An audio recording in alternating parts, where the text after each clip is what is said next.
এবার দেখেন যে টিকিটের এরকম কোনো কালোবাজারি হয় নাই। আসসালামু আলাইকুম। আপনারা আমার আগে এখানে আসছেন এবং এখানকার পরিস্থিতিকে আপনারা দেখছেন। তা আপনাদের জন্য আমি যে সংখ্যা আপনাদের এত বেশি, অনেক সময় প্যাসেঞ্জারদের সমস্যা হয়ে যাচ্ছে আপনাদের মানে পাস করে যাওয়ার জন্য।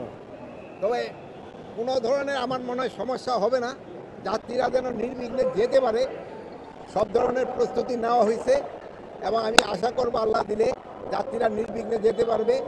এই পর্যন্ত 31টা ট্রেন ছেড়ে গেছে, এর ভিতরে 4টা কি 5টা ট্রেন হয়তো 5-6 মিনিট লেট হয়েছে, অন্য ট্রেনগুলি কোনো লেট হয় নাই।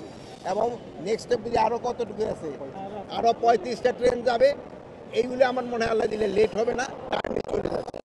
এবার দেখেন যে টিকিটের এরকম কোনো কালোবাজারি হয় নাই। স্ট্যান্ডিং টিকিট তো আপনার লোকজনকে বলবেন। আপনাকে যদি কোনো রকম প্রশ্ন থাকে আপনি বলতে পারেন।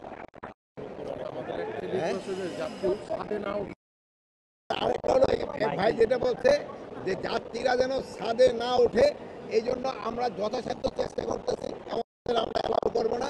আপনারাও লোকজনকে একটু সচেতন করবেন যেন লোকজনে ছাদে না ওঠে।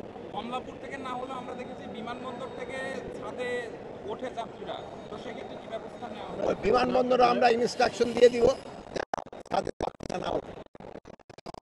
বিভিন্ন জায়গা থেকে ঢাকার উদ্দেশ্যে যে পশুবাহী ট্রাকগুলো আসছে, এই হাটগুলোর জন্য অভিযোগ পাচ্ছি যে পথের মধ্যে যে হাটগুলো বসে সেখানে জোর করে নামিয়ে দেওয়া হচ্ছে এবং অভিযোগ আপনার